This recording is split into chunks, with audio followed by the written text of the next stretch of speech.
Hi, this is Usha. Welcome to Rathod's IAS classes. Today in this lecture, we are going to see current affairs of 2nd March 2022. So in this lecture, we are going to see 6 to 7 topics which are very much relevant from our UPSC point of view. So let's get started with our discussion and let us try to start our discussion with a quote. So again, today I came up with one more motivational quote, that is, push yourself because no one else is going to do it for you. So in this preparation, you need to be consistent, you need to work hard, and you need to be working even as smart as well. Okay, so in this long journey of clearing UPSC, it will take 1 year to 3 to 4 years even. So in this long journey of clearing UPSC, you have to push yourself, you have to be self-motivated because no one who is going to motivate you, right? So in this long journey, you need to push yourself because no one else is going to do it for you. Okay, so now let's get started with our first topic. It is regarding wheels of justice. So actually this topic which is mainly talking about Buster region. So this Buster region, it is one of the Naxal affected Maoist area which is located in state of Chhattisgarh. So due to this COVID-19 pandemic, almost we know that justice also had been affected, that is judiciary also been affected. So most of the times we can say judiciary are also going for conducting of online hearing of cases. So because of all these, the problems were mainly faced by the prisoners and even the families of those prisoners. So this is a thing which mainly said in this article. Here we are focusing on what is the speedy trail. Okay, what is this a speedy trail? So this will be very important, and here we are focusing on this speedy trail. Actually this topic, it is important from our quality point of view, which mainly comes in the GS paper 2. So now let us try to see introduction. Author mainly says that due to this third wave of COVID-19 pandemic, okay, it also mainly left many people, many people who are arrested in this Buster region and their families in vain. So due to this third wave of COVID-19, okay, it is on its way out, but it has left in its wake many anxieties in the conflict-torn Buster in the state of Chhattisgarh. So in the state of Chhattisgarh, so we already know that this Chhattisgarh is mostly affected by Naxalism, Maoism. So here you need to know about this red corridor. So many instances we discussed about this red corridor. So let me know which are the states where this red corridor is there. Okay, so red corridor, I will be giving you one clue here. So in this area we can see this red corridor is there. So let me know in which state we can see this red corridor which is mainly passing. Actually this red corridor, it is mainly related to Naxal affected areas. So it is related to Naxal affected areas. Let me know those states. So this article says that due to this COVID-19 and this COVID-19 times put a halt to many activities, but it does not halt militarism that has been growing and spreading into the newer areas of Buster division in 7 districts. Okay, so in this Buster division 7 districts, the militarization had not been stopped. And if you're talking about this COVID-19, this led to the stopping of many activities, but it did not stop at this militarization and even growing and as well as spreading of this militarization in the other districts of this Buster division. So the lives of those who are arrested and their families, they are mainly having a lot of vain and as well as lot of concerns because of there is no proper judicial proceedings are happening due to this COVID-19 pandemic. And there are also some concerns regarding efficiency of judicial system and also even good governance of jails. So throughout this COVID-19 crisis, so there are some suspensions of court work that is mainly seen, and even suspension of jail visits that mainly created enormous hardships for prisoners and even their families. So if we are talking about National Investigation Agency Court, so especially in this Buster division, so the higher proportion, that is the number of cases will be high regarding this Naxalite related things. So these cases especially will be dealt by this National Investigation Agency Court. But during this COVID-19 times, so the work in all the courts, including this National Investigation Agency, they also came to stand still.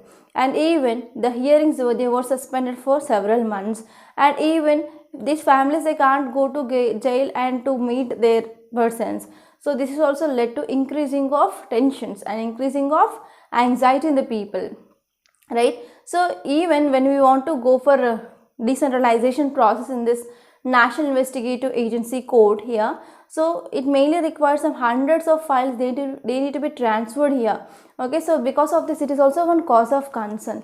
And even one more important concern that we can see is overcrowding of prisons. And on one side there is a standstill of judicial proceedings, and on one side the militarization is expanding, and because of this the number of people who are arrested is increasing. So because of this we can see there is a overcrowding in the prisons that is mainly seen. So for example, the number of prisons, they mainly rose from 2021, that is as on January 28, 2022, and it increased to 2057 by February 13. That is within almost 15 days there is a increasing of almost 30 prisoners. So on one side there is a standstill in the judicial proceedings, on one other side there is increasing of arresting of prisoners. So what happened? The crowding in the jails is happening. So if you are focusing on the speedy trial, yes, we need to have a speedy trial regarding this disposing of these cases, right? So if you are talking about constitutional right regarding the speedy trial, so the important aim of this right to speedy trial, it is mainly to inculcate justice in the society. So if there is a long pending of cases seen, means what happens sometimes? So sometimes even the jail time, which is mainly increasing this actual imprisonment that will be given under that so and so circumstance, right? So because of this right to speedy trial, it is a one important thing that will be helpful in inculcating of justice in the society. So apart from that, actually this constitutional right to speedy trial, it was first mentioned in the landmark document of English law, that is in Magna Carta. So in Magna Carta, so this speedy trial which is mainly present. And next one is in India, it mainly covered under Article 21 of Indian Constitution. Article 21 of Indian Constitution, which mainly talks about right to life and dignity, right? So in this Article 21 also, this right to speedy trial which is mainly covered under this Article 21. So it is mainly covered because, so this Article 21 which mainly says that no person shall be deprived of his life or personal liberty except according to the procedure established by law. So in this article, it mainly covers this right to speedy trial. And if you're talking about how this right to speedy trial which mainly evolved, so if you're talking about series of cases of Supreme Court, so first case is Babu Singh versus State of UP in 1978. So in this famous case, court mainly said that our justice system, even in grave cases, suffers from slow motion syndrome. So now there is increasing of pendency of cases that is seen even in Supreme Court, even in High Courts. So this is the thing which mainly said, that is our justice system mainly suffers slow motion syndrome. So because of this slow motion syndrome, or we can say increasing of pendency of cases, that mainly led to lethal to this fair trial. So what is the whatever the ultimate decision is there, so we are having a syndrome, that is a slow motion syndrome, that is mainly lethal to this fair trial. And if you are talking about social justice, so in social justice, one important component here is speedy justice. So speedy justice is an important component, okay, it is an important component of social justice, since the community as a whole, it is concerned in the criminal being condemnedly and as well as finally punished within a reasonable time. So the whoever the convicting the crime, that is a criminal, so that person should be punished as soon as possible and within a reasonable time. So whenever that criminal who is not punished within that so and so time, and there is a long pendency of cases happening, means that will mainly decreases the social justice, right? So speedy justice, it is an important component of this social justice. So this is a thing which mainly said in this Babu Singh versus State of UP case. And next case here is Husinara Khatun versus State of Bihar 1979. So this case which mainly formed the basis of concept of a speedy trial. Okay, so it was held that where under trial prisoners have been in jail for duration longer than the prescribed, if convicted, their detention in jail is totally unjustified and it is in violation of fundamental rights under Article 21. So whenever there is a pendency of cases happening, so whatever the time you already spent in the prison, and after this time, whenever he is again convicted, or whenever he is getting the punishment actually by the court. So what happened, whatever the time that this person who is spent in that jail will be very much high. So because of this, it is a mainly unjustified. So the detention in the jail, it is totally unjustified, and even this is a violation of Article 21 of Indian Constitution. So because of this case, Husinara Khatun versus State of Bihar, which mainly came up with the basis of concept of speedy trial. And next one is Kartar Singh versus State of Punjab 1994. So in this Kartar Singh versus State of Punjab 1994, here Supreme Court, it mainly declared that right to speedy trial, it is an essential part of fundamental right to life and liberty. Okay, it is an essential part of our fundamental right to life and liberty. So if we are talking about what are the factors that we need to take into consideration that are important reasons for the pendency of cases. So first one is delay in disposition of cases. Okay, delay in disposition of cases because of huge pendency and because of delays which is mainly caused by lawyers or advocates, and there is no proper infrastructure and provision for adjournment of courts and vacation of courts, and investigation agencies, for example police, also play an important role in the delay of cases. So these are some factors which are responsible for the pendency of cases. And now let's try to see next topic. Title says Ukraine war, India and stand of non-alignment. So here we need to focus on this NAM, non-alignment movement. So if you want to know the background regarding this NAM, that is non-alignment movement, actually this concept which mainly emerged during this Cold War era. Okay, so in this Cold War times, in this 1960s, so we got this concept of this Cold War era. So at that time, two power blocks were present. On one side we have USA and another side USSR, right? So in this Cold War era, in the global politics, that led to emergence of two global powers, one side USA and next side is USSR. So here in this Cold War era, so many countries, some countries they move towards USA and some countries move towards USSR. But some countries, some developing countries and least developed countries, they do not want to join either this USA and as well as USSR because they want to focus on economic development of their countries, and already these countries are facing problems regarding malnutrition, hunger, poverty, and these countries they need to focus on economic development, hunger, poverty and other problems or challenges are facing by those countries, and they came up with this non-alignment movement. That means we are not going to join either USA or USSR, but we want to be neutral. Okay, so this is a concept of NAM. So if you're talking about at present situation, now Russia-Ukraine war is happening. So Russia, which is present on one side, and USA, which is present on another side, USA started supporting this Ukraine, and even Australia started supporting this Ukraine, and even NATO, NATO, North Atlantic Treaty Organization, which is an intergovernmental security alliance of USA, they are also started giving some support for this Ukraine. And Russia says that Ukraine should not join this NATO forces, and even NATO forces should not enter near this Russia-Ukraine border. And one important demand of this Russia here is, Ukraine should not join this NATO, right? And also the countries which joined this NATO after 1997, they need to withdraw their membership in this NATO. So these were some important demands of this Russia, right? And now if you are talking about the situation that is present in Ukraine, so Russia started attacking other important cities, and even in those attacks, one Indian who lost their life. That is the article which is present in the first page. So in this context, here India, India in this United Nations Security Council resolution. So in this resolution, India abstained from voting. That means India want to have a neutral stand. It is not going to support this USA and as well as Russia, because we have some challenges regarding Russia and as well as USA. So now we need to understand how far this non-alignment movement it is relevant in this present times. So this is about this topic, and this is some introduction. And now let us try to focus on what is this NAM.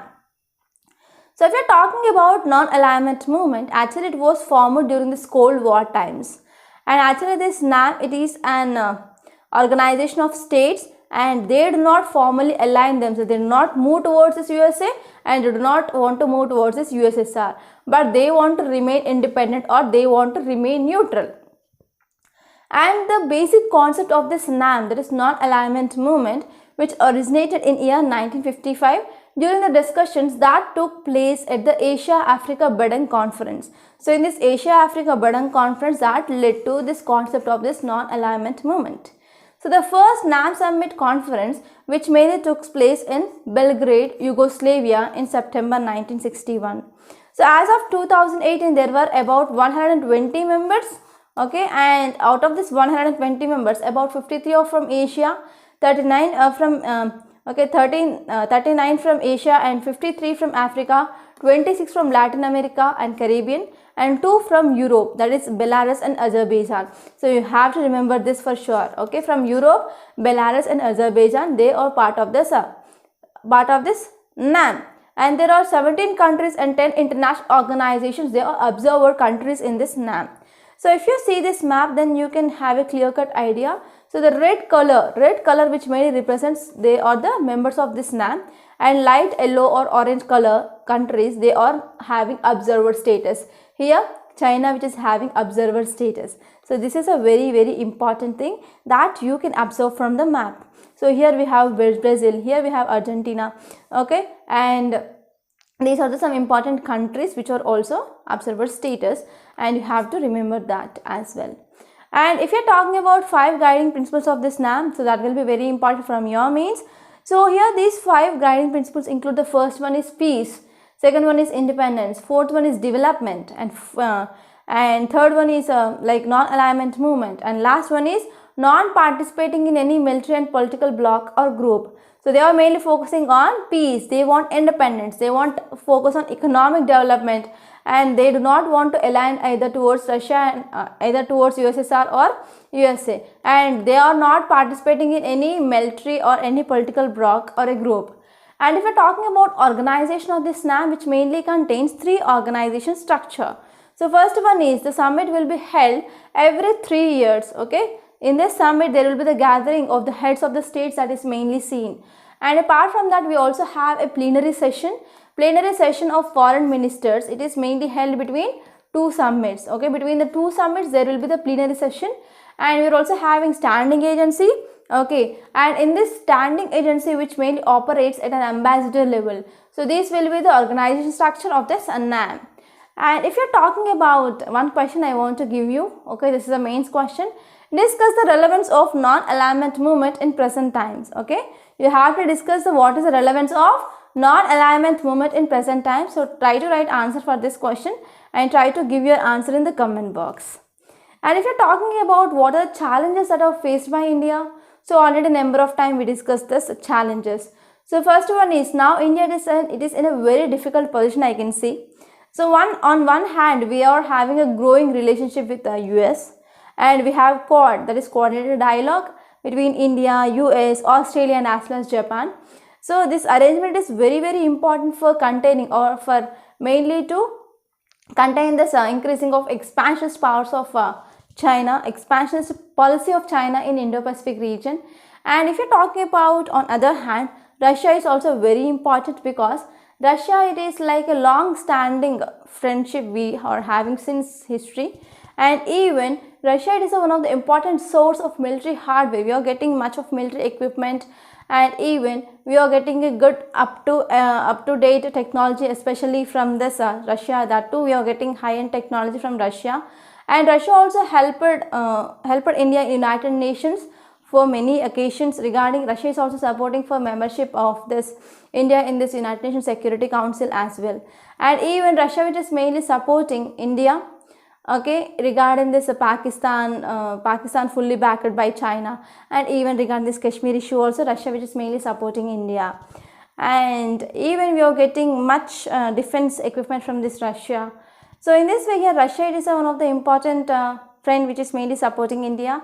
And even in this 1971 Indo-Pakistan war also, Russia supported India, but US criticized India, right. Under the circumstances, the government had done well by maintaining a kind of neutral position now. So now in this United Nations Security Council resolution, India mainly abstained from voting here. So in this way, India want to maintain a neutral stand. So for that stand, even Russian embassy also said that yes, India took a good stand, like that. The statement which is given by Russian embassy as well, right. So if you're talking about this neutral thing, we can say like there is a demonstration of this non-alignment movement that we are seeing now. So if you're talking about what are the actions that are doing by Russia, yes, Russia's invasion of this Ukraine, which is wrong by every principles of international law. But as of now, whatever the lasting principle of foreign policy, it is a principle of our national interest. So whatever the foreign policy that we are adopting, so it is mainly focusing on national interest the most, right? So but on another side, if the war which is mainly continues, and because of this war, that may also leads to the large number of people and as well as a large number of civilian casualties, and even one person who is based on India also lost his life in the recent attacks. So here in this context, whether we need to focus on this non-alignment movement is correct or not, so this is the one question mark that is present. So I gave you a question, so what is the relevance of the NAM in the present situation, right? And now let us try to see next topic. It is regarding a cautionary tale. So this article which is mainly talking about yesterday IPCC report. So in yesterday's lecture we studied about some introduction regarding this IPCC. Okay, IPCC report, that is Intergovernmental Panel on Climate Change report. So again there is a one more article or editorial in today's newspaper which is mainly talking about analysis of that report. Actually this topic it is important from our environment and ecology, which mainly comes in the GS paper 3. So now let us try to see this topic in a very great detail. If you are talking about introduction, so now we are seeing global turmoil because of this Ukraine-Russia issue. And now in this context, Intergovernmental Panel on Climate Change, that is IPCC, which mainly came with analyzing and as well as reviewing of evidence that is present, and they are mainly focusing on present and future man-made impacts on climate change. So here IPCC, Intergovernmental Panel on Climate Change, which is one of the largest consortium of scientists, they mainly came up with analyzing and reviewing of evidence that is present, that is on present and as well as a future man-made impacts on climate change, and they came up with a report. And this report says that if we are not controlling the temperature by temperature or global warming of 1.5 degrees centigrade, that is decreasing of this global warming by 1.5 degrees centigrade, so in that case world need to face unavoidable multiple climate hazards. Okay, so world faces unavoidable multiple climate hazards over the next 2 decades with the global warming of 1.5 degrees centigrade. Even temporarily exceeding this warming level would mean additional severe impacts. Some of them will be irreversible. So if there is at least 1.5 degrees centigrade of increasing of global temperature also, that will evident like multiple climate hazards, and even some of the important climate hazards will be irreversible as well. So this is the report of this IPCC says. And India will achieve net zero emissions by 2070. So this is a statement which is given by our Prime Minister, and that is like no net carbon emissions. That means amount of carbon dioxide release is equal to amount of carbon dioxide absorbed. That is the net will be zero. It is called as carbon neutrality. So this is the thing which mainly said by our Prime Minister in this COP26 summit that held in November 2021. So by 2030, India would also ensure about 50% of its energy that we are going to generate from this renewable energy sources. So that will be that will be very helpful, especially to decrease the emissions. But author says that what are the steps that we are taking in India and even in the world that cannot help this 1.5 degrees mark here. Okay, if this 1.5 degrees centigrade mark is breached, means we are going to experience irreversible climate change hazards. And major point of emphasis that is mainly done particularly regarding the South Asia, okay, and they mainly focused on this wet bulb temperature. So in yesterday's lecture we studied about what is this wet bulb temperature, right? So if you see some highlights of this report, so the report projects that the sea level along this coastline will be increasing at an additional 10 to 12 inches, okay. So by 2050, because of this increasing of global warming or global temperature, that will lead to melting of these glaciers, and finally that will lead to increasing of the sea level. So how much? That is like 10 to 12 inches by 2050. And the specific amounts will vary regionally due to the land height changes. So sometimes we can see land height will be high, okay, some areas we can see the inundated coast, and sometimes we can see emerged coast. So based on this we can see the specific amounts changes that can be varying at regional levels. And it also updates that sea level rise projection 2017 by federal government and provides additional information regarding wind, tides, storm driven extreme water levels that mainly affect current and as well as future flood risk. So it also came up with updation regarding this level of rise, sea level rise projection 2017 as well. As per report, sea level rise will create a profound increase in frequency of coastal flooding. Okay, and even there is absence of rainfall or storms, so these coastal areas they are going to get floods frequently. So this is about the highlights of this report. And if you are talking about highlights of the report, especially regarding India, so findings for India is Lucknow and Patna, they are among the cities they are predicted to reach a wet bulb temperature of 35 degrees. So if it is more than 30 degrees means we can't bear. So if it is 35 degrees means we can see the severe temperature in these areas. And not only this Lucknow and Patna, even Bhubaneswar, Chennai, Mumbai, Indore, Ahmedabad, they are identified as a risk of reaching wet bulb temperature of 32 to 34 degrees centigrade. And even northeastern states like Assam, Meghalaya, Tripura, West Bengal, Bihar, Jharkhand, Odisha, Chhattisgarh, UP, Haryana, Punjab, they are also at higher risk. Okay, so what is this wet bulb temperature? So it is nothing but a minimum or lowest temperature to which air can be cooled. Okay, air can be cooled by evaporation of water into the air. Okay, so we are going for evaporation of the water, and after this evaporation of water, so what is the minimum temperature that we can record? That is called as a wet bulb thermometer or wet bulb temperature. So if we are talking about this temperature, if it is 31 degrees centigrade means extremely dangerous for human. And now you can imagine, so what will be the condition of humans if the wet bulb temperature is 35 degrees centigrade, right?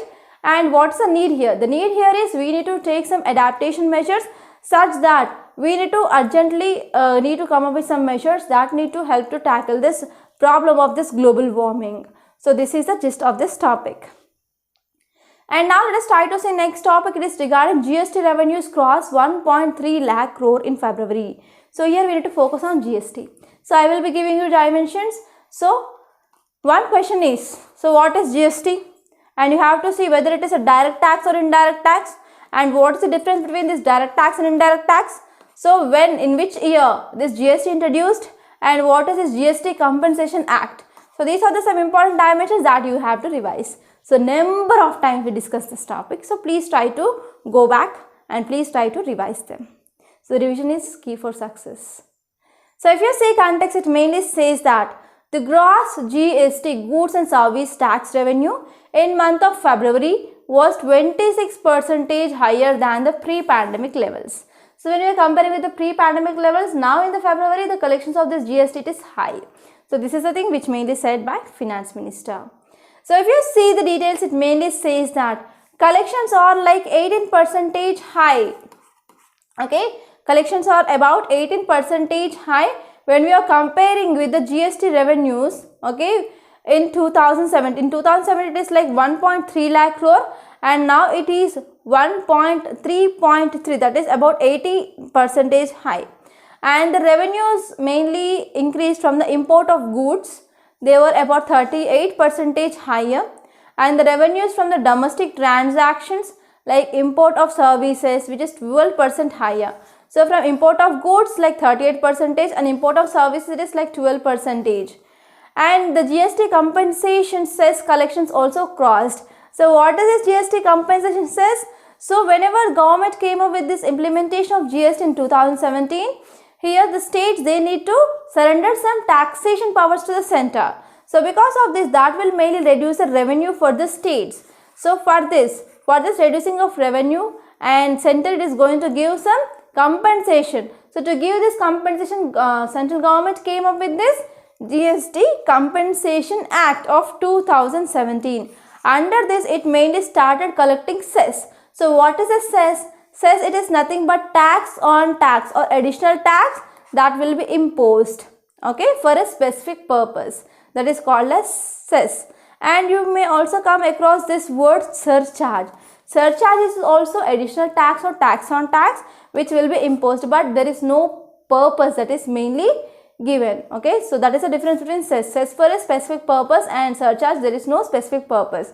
So for cess, we are having, for example, Swachh Bharat cess, Krishi Kalyan cess and GST compensation cess. So these are some examples. Okay, so this is about this topic. And now let us try to see next topic. It is regarding doubts over defense supplies to India. So again, this topic, it is important regarding international relations because of this ongoing Russia-Ukraine conflict. So as you all know, Russia is one of the important defense partner of India. So we are going to get number of technologies from Russia.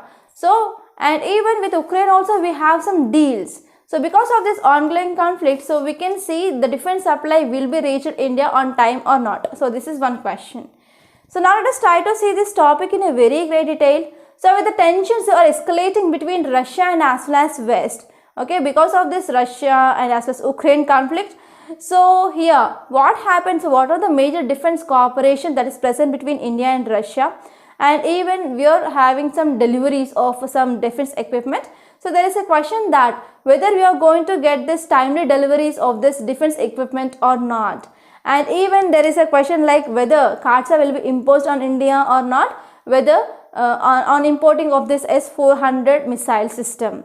So this is the context. So if you see some details, it mainly says that, so in the past, tensions between Russia and Ukraine had considerably delayed the modernization of AN-32 transport fleet of Indian Air Force.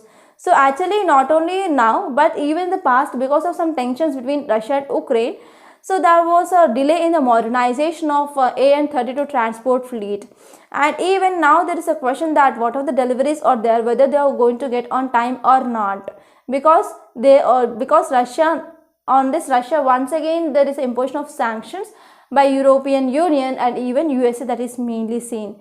And the current crisis that could also complicate this CAATSA waiver India is looking for from the US administration. So India, it is mainly seeing for this CAATSA waiver for the import or for the getting of this S-400 missiles. So here now it is also one complicated issue between India, USA and Russia. And if you are talking about a traditional supplier, so Russia has been one of the traditional military supplier, and it's also sharing some platforms, technologies, etc. here, especially in the recent years.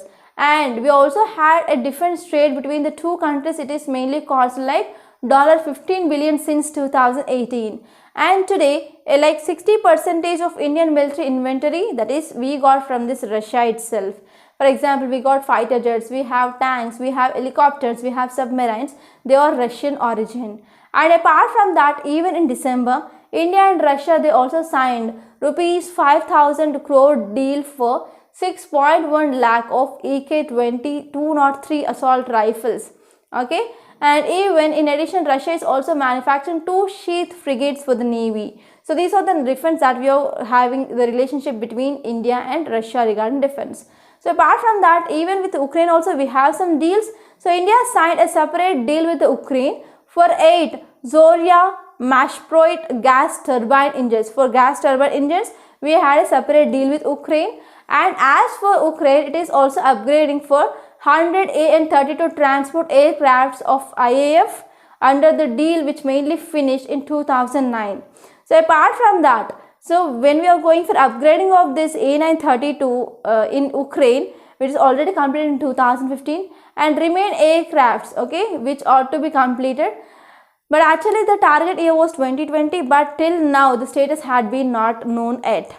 And even India also signed 4 agreements with Ukraine. So the worth here is $70 million, and it mainly includes maintenance and upgrading of already existing ones which are in service in the military, right? So this is about this topic, and we need to have a clarity whether we are going to get these deliveries of this equipment from this Ukraine and as well as Russia or not.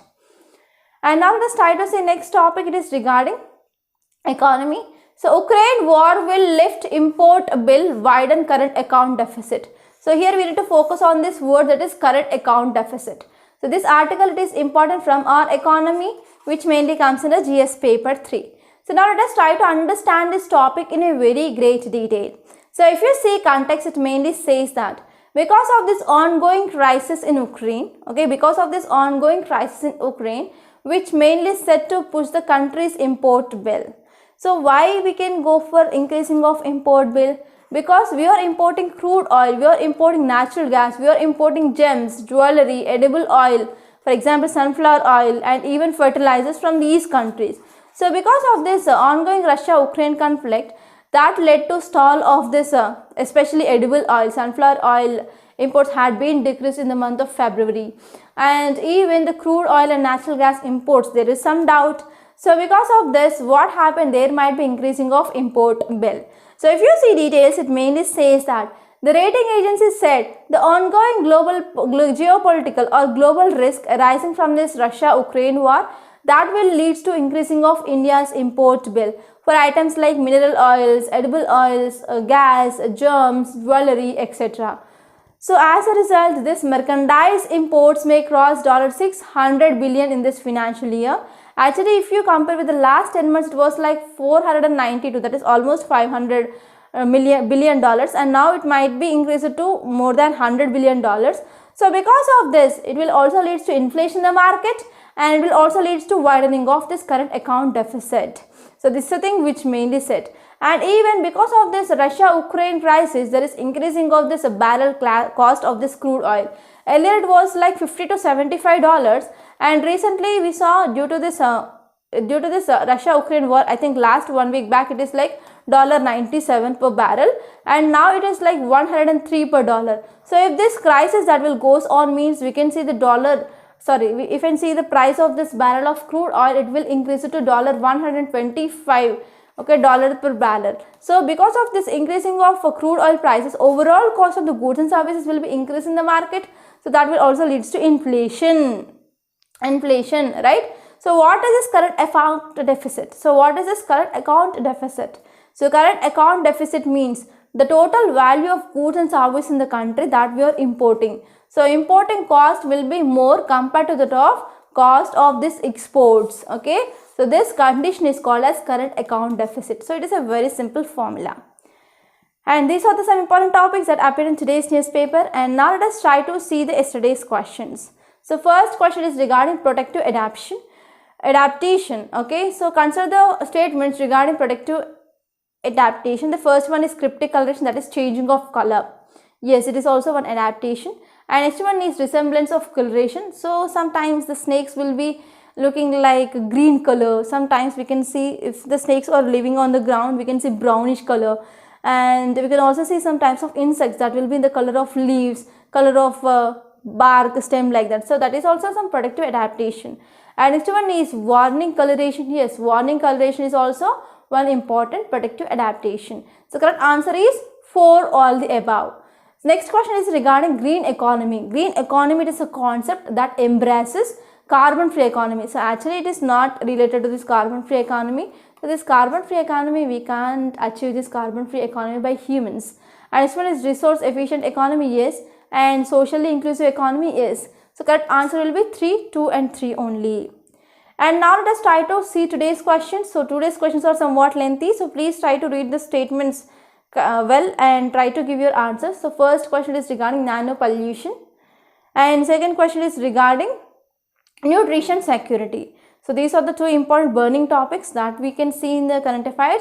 So there is a high chance of getting questions regarding this nutrition security and as well as nano pollution. So try to give the answer for these two questions. So before concluding, I want to make a statement. Okay, I want to make a small announcement. So you may think it is a statement or you may think it is an announcement. So we launched this mains answer writing course. Okay, so from yesterday onwards this course had been started. So try to join this course, so this will be exclusively beneficial for your answer writing purpose. Because if you want to clear this UPSC, you need to focus on mains. Because prelims, that is not in our hand, it is just a qualifying paper. Even if you are getting 180 out of 200 or 110 out of 200, you will be qualifying and you will be writing mains. And if you see in interview, it will be not in our hands. We can't expect which type of questions that will be asked by interviewer. So the one thing which is present in our hands, we do better here is our mains. So our mains is very important. It will make or break the deal. So if you are getting good marks in mains, even if you are not performing well in interview, so you are going to clear this UPSC. So this is example, this is live example. And in the mains, you will be having 3 hours of time. In these 3 hours, you have to write 20 answers. So now you can imagine you will be getting just 7 to 7.5 minutes for one question. So in this 7 to 7.5 minutes, you have to read the question at least twice to understand the demand. You have to remember or recall the thing which is present in your brain, and finally you have to write. So to make this answer writing fast, and if you want to answer all these questions without leaving any one, means you need to have excellent answer writing skills, and you have to be thorough regarding the topics. So here in this course, we are mainly giving you weekly targets. So in this weekly targets, we will be giving like 3 to 4 chapters every week. Out of this weekly syllabus, we are going to give you daily one question. On Sunday, there will be essay or case study practice. So you have to write answer, and you have to send back your answer to our email ID, so that there will be evaluation by expert faculty. And next one is, we also give you one-to-one mentorship, and we also give you the model answer. So in this way, within 1 year, I will ensure you that you are going to complete your entire GS portion, GS1, GS2, GS4. And you are going to write 27 essays and 26 case studies. So in this way, this course is exclusively beneficial. So please don't try to take this course as a choice. Try to join this course and clear your UPSC. So the details of this course are given in description box, and detailed schedule of this mains answer writing practice is given in description box. You can see that, then you can understand how this program goes. Okay, and try to join this course. And if you want to join this course, you have to register in our website, and there you can click on mains answer writing practice. There you can do the payment. So if you want to talk to me directly regarding this course, you can call to this number 8074765513. Also, we launched pen drive course for this complete foundational course and even for individual courses. So for those queries also, please contact us. And if you want to see the demo videos, you can go to our website and you can see the 3 demo videos without paying a single penny. So by this I'm concluding. I hope you enjoyed this lecture. Please subscribe to Rathod's IAS, and don't forget to like, share and comment my videos. Thank you so much.